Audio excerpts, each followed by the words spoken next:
typically what happens is people go out and they feel a lot of stress just at the last minute because it's their last chance to bolt. But then when they get on the plane, then they start saying, well, gee, I should be freaked out by now, but I'm okay. Right. Oh, well, I'll freak out in about 5 minutes when such and such happens. And then the door closes. I should be freaked out. Oh, what happened? I don't think, did they really close the door?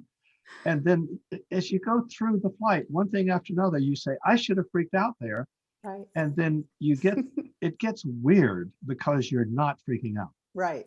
My patient Tom on the plane to Hobart yesterday said, at some point, there's something really wrong. And I said, what's that? She said, I'm not freaking out. Something is wrong.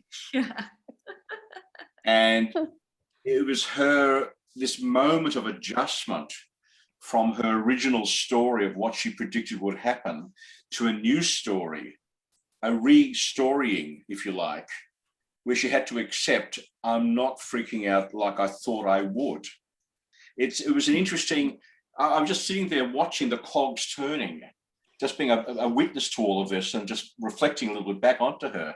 So it was a really, I got an email from her this morning, Tom, saying, what's that club you're a member of where I can get cheap airfares? Because I'm joining it today. And I said, oh, good.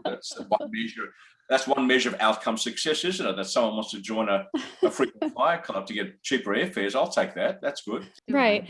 And when I first started like doing my strengthening exercises, I had my husband hold a little blank note card up for me. And then I would try to project it on there. And I'm seeing the picture of my loved one or my dog, my friends. I mean, I use a whole lot. And I think the more people and the more things you have to link with, I guess it's that group thing. You feel like you've got that group behind you. It reminds me that when I was in social work school and they talked about abusive relationships, we'll just get out of them. You have to help your clients get out of these situations that are not good. And I got the impression that relationships are just problematic. We don't need them. But I was doing some work with a psychiatrist. He was, because I was going through training at the Masters Institute later. And he said, Tom, we are creatures of relationship. We have to have relationships. That's what we're all about. And it flipped everything that I had been learning in social work school about isolating yourself and doing it all on your own and being self-sufficient. And he says, no, you can't.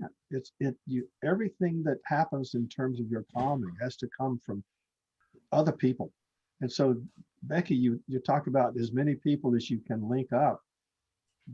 You get a whole menagerie of people and animals to support you. And I confess, whenever I fly, so I know TLA from the chat and Wanda, and like we're Facebook friends now, and I will message them. Oh, and Gloria, I'll message all of them, and I'll be like, guys, I'm flying. I'm a little nervous, but I'm okay, and they'll just kind of like give me that extra boost.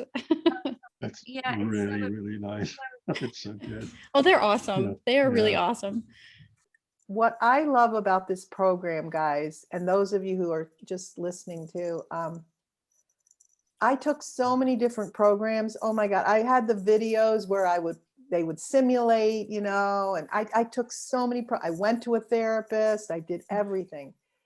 What I love about this program is it's a combination of science, understanding the mechanics, but the neuropsychology, that's just what made so much sense to me, because as a child, I was one of those 30%, or is it 40%, Tom, or 30%? Yeah, 40% of us who are not securely attached. I did not get that. And, I'm sorry that I didn't. I probably didn't do it for my own kids, unfortunately. But I now know as an adult how to get it. And so if I can get it now, that's the battle won. So this process makes so much sense to me.